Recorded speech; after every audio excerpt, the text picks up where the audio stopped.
Istighfar memohon ampun kepada Allah subhanahu wa ta'ala. Karena Allah suka dengan hamba-hambanya yang bertaubat. Nah, Allah suka dengan hamba-hambanya yang bertaubat. Dalam sebuah hadis Bukhari dikatakan, sungguh Allah sangat gembira dengan taubat hambanya, daripada seseorang di antara kalian yang pergi ke padang pasir, dia membawa semua kekayaannya, semua bekalnya di atas unta. Lalu dia tidur, dia istirahat di padang pasir yang luas, tandus, nggak ada orang lain kecuali dia. Waktu dia bangun, untanya hilang. Airnya hilang, makanannya, untanya semua hilang. Lalu dia cari-cari nggak ketemu di padang pasir yang luas. Dia setelah putus asa dia mengatakan, mungkin saya sudah tidak bisa hidup, maka lebih baik saya kembali ke tempat yang pertama tadi saya tidur mungkin saya langsung mati aja. Begitu dia tidur dengan harapan dia mati, terbangun dia lihat ada unta di sebelah dengan bekal-bekalnya semua. Bagaimana gembiranya dia? Kata Nabi SAW, Allah lebih gembira daripada orang itu ya dengan taubat hambanya. Allah suka kita dengan taubat, teman-teman sekalian.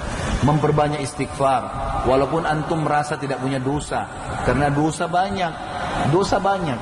Coba saya kasih contoh dosa-dosa yang antum tidak sadari. Antum dari rumah ke masjid sini tadi, berapa banyak pelang-pelang yang ada perempuan tidak pakai jilbab? Ada nggak? Sudah antum pungkiri belum? Kan ingkar mungkar harus ya. Dengan tangan kalau nggak bisa, dengan lisan kalau nggak bisa, dengan hati. Dan itu selemah-lemah iman. Antum sudah bilang belum, ya Allah mudah-mudahan hilang nih pelang dari sini. Kalau enggak dosa. Berapa banyak orang antum lewat, perempuan tidak pakai jilbab di pinggir jalan, di pasar, tetangga, berapa banyak? Sudah antum pungkiri belum? Dosa. Masuk ke mall, kita nggak beli musik, tapi musik diputar, kita lagi dengar. Kita nggak dengar musik, tapi lagi ada. Dosa nggak? Dosa. Harus ingkar mungkar. Jadi ada dosa-dosa yang bisa memang butuh pengampunan kan? Makanya kata Nabi SAW, saya bertaubat dan beristighfar kepada Allah sehari 70 sampai 100 kali. Itu Nabi SAW, apalagi kita gitu. Baik, manfaatnya sangat besar teman-teman sekalian. Kita dengarkan dalilnya surah Nuh, surah nomor 71 ayat 10 sampai ayat 12. Lihat dari awal saya sampaikan semua ada dalil ya. Ini bukan penyampaian kosong saja, ada buktinya. Surah Nuh, surah nomor 71 ayat 10 sampai ayat 12. Allah berfirman, A'udzubillahi minasyaitonirrajim, faqultu astaghfiru rabbakum innahu kana ghaffara. Aku berkata kepada kaumku, Nuh berkata pada kaumnya, beristighfarlah kalian kepada Tuhan kalian karena Dia Maha menerima taubat hamba-hambanya. Manfaatnya apa? Yursilis sama alaikum midrara. Dia akan kirimkan buat kalian dari langit hujan yang lebat. Makna lain, rezeki yang banyak. Wa yumditkum bi amwalin wa banin. Dan dengan istighfar dia akan memperbanyak buat kalian harta-harta, amwal dan banin, keturunan. Wa yaj'al lakum jannatin wa yaj'al lakum anhara. Dan dengan istighfar dia akan memperbanyak kebun-kebun kalian dan juga memperbanyak hasil dari lautan dan sungai kalian. Istighfar. Saya akan ambil kisah daripada ayat ini. Kisah seorang ulama tabi'in bernama Hasan Basri rahimahullah. Hasan Basri teman-teman sekalian adalah muridnya Ali bin Abi Thalib. Orang yang sangat saleh lah. Setiap hari orang-orang antri di rumahnya. Karena Hasan Basri ini kalau ngomong surga, neraka, kematian atau amal saleh. Jadi orang kalau dekat dia pasti rasa tenang, selalu dekat dengan Allah gitu. Jadi orang di rumahnya antri terus minta nasihat sama dia. Ringkas cerita, pernah ada 3 orang datang pagi hari. Yang satu datang masuk di rumahnya, ada istrinya di situ. Lalu kemudian dia bilang, wahai imam, kalau imam kita sekarang kiai ya, wahai kiai gitu ya. Wahai imam, saya sudah lama menikah dengan istri saya ini, ada istrinya di bawah. Sudah 10 tahun menikah, tidak bisa punya anak, tidak punya anak. Sudah ikhtiar, sudah minum obat ini, obat itu, ke tabib ini, tabib itu, tapi tidak ada hasilnya. Apa saran Anda? Kata Hasan Basri, perbanyak istighfar. Bukan baca istighfar ya, perbanyak. Jangan berhenti mulutmu. Astagfirullah wa atubu ilaih. Terus. Kita kalau turun sebentar, teman-teman turun dari masjid ini ke motor, ke mobil, coba baca istighfar deh. Coba hitung pakai jari. Itu bisa 50-100 kali tuh.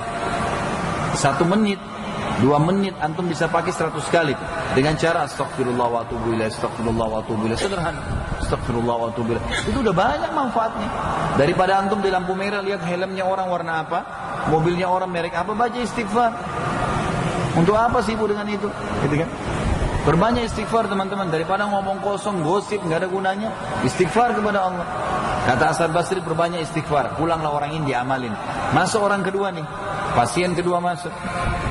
Ya imam, saya sudah lama kena penyakit di perut saya. Bertahun-tahun, berobat-obat tidak pernah sembuh. Apa saran Anda? Perbanyak istighfar, kata Hasan Basri. Pulang amalin. Jangan baca ya, perbanyak, non-stop. Pulang orang ini.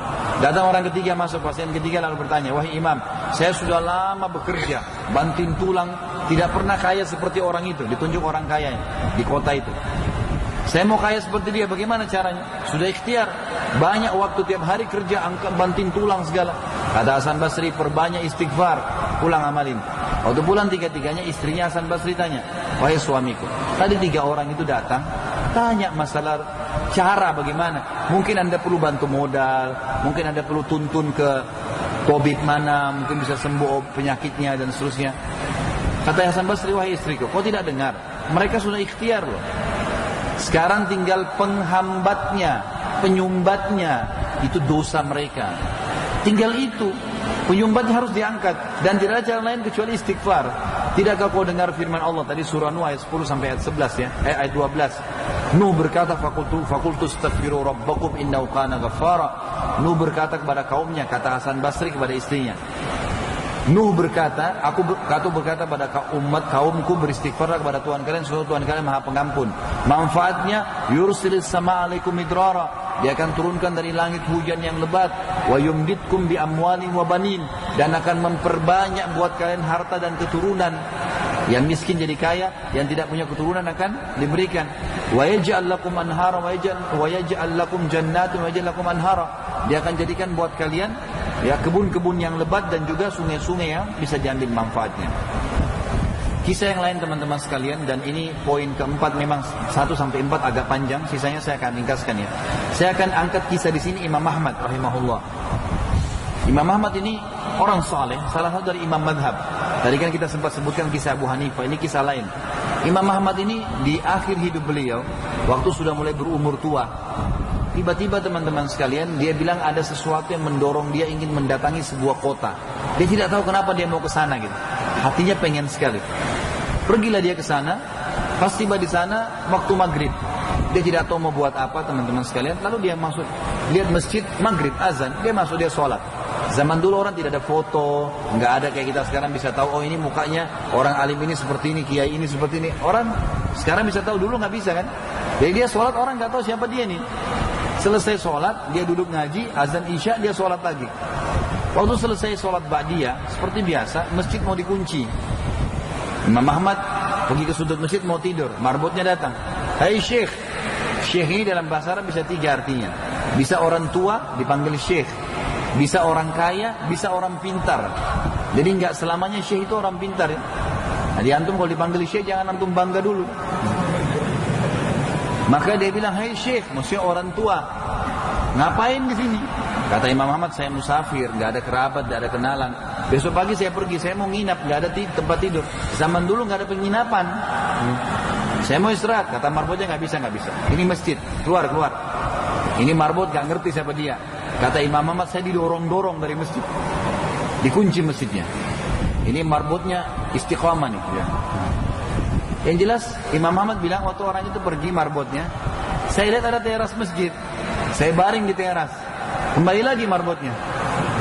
Hai Syekh, ngapain? Tidur, musafir, gak ada tempat, gak bisa. Diusir. Kata Imam Ahmad, saya didorong-dorong ke jalanan. Gak boleh ya, masjid gak boleh pakai tidur, peraturan. Baiklah. Di sebelah masjid rupanya ada penjual roti. Dia buka toko untuk jual roti. Dia lihat dari jauh, dia panggil Syekh, panggil Imam Ahmad. Kesinilah ke tempat saya. Rupanya dia dengar tadi nih pembicaraan sama orang itu. Masuk, orang ini bilang, hai Syekh, ini tempat praktek jual roti saya.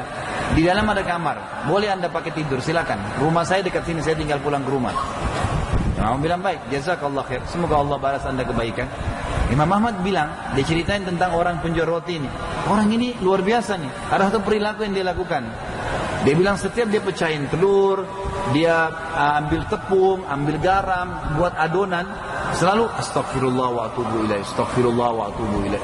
Tidak pernah berhenti orang ini, istighfar terus. Kecuali dia bertanya pada Imam Ahmad, atau Imam Ahmad bertanya, baru dia berhenti. Jadi istighfar terus sambil buat adonan. Kata Imam Ahmad, saya mau tanya. Dia bilang, ya silakan. Sudah berapa lama kau amalin istighfarmu ini?